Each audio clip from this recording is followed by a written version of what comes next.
The main reason, one of the main reasons I came over here is because the women are more feminine. They know that there is a different role for women and men, and they don't try and be men. I mean, fair enough, if you do the same job, you expect to get the same wage, but I always say, how can you compare a spanner to a screwdriver?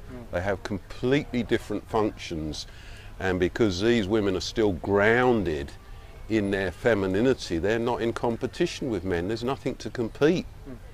That's my view on it. Yeah. What sort of financial arrangement did you have going into the marriage? I paid a dowry of 60,000 baht. I had no problem with that at all. And as far as I didn't pay my wife a monthly payment, but I paid for everything because at the time my wife Ploy was not working. But like I said, we did spend too much time together. But after about a year, I actually told her, I spoke to somebody who was a Westerner who was more experienced, and my wife said, well, I shouldn't work, I've got a Falun husband. But this friend of mine said, no, that's not entirely true. So I actually said, I want you to train in something that you want to do, so that you have a little job on the side and your attention on something other than me. And you know, if ever we have a problem, you have your own money and you're not dependent on me.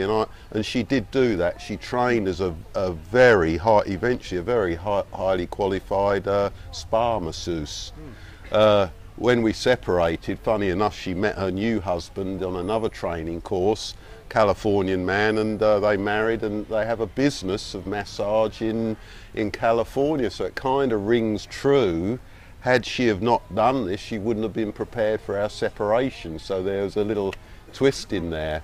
But I think any of these girls that get married to Falungs and the Falung just wants to supply the money, this is the biggest mistake ever for the man and the woman. It will never last. It cannot, in my opinion. What was the point of that dowry? The dowry, actually, the origins of it, and having read about this, relate back to many, many years ago, and the dowry would be actually related to the loss in value of the wife from the loss of her earnings that she would give to the family, i.e. working in the farm, and it would kind of loosely be based on the loss of the financial earning capacity of the wife, and it would be more of a gesture. It wouldn't be a set amount of money. It would be related to how well off the family are, or how poor they are, and also the wealth of the potential husband. But it would be kind of no real set rules on it. It can vary an awful lot. I mean, mine was 60,000 baht. My wife kind of knew what I was earning, and it wasn't too big a chunk. And although the family as farmers were fairly well off, no problem at all for me paying that. But I understand a lot of Flangs are kind of opposed to that, and I say, well, you know, when in Rome, as a Roman, you really got to let go of, if you want to engage with these ladies, you really have to, you know, start following the Thai culture a bit and not try and impose your Western views. You're a guest over here.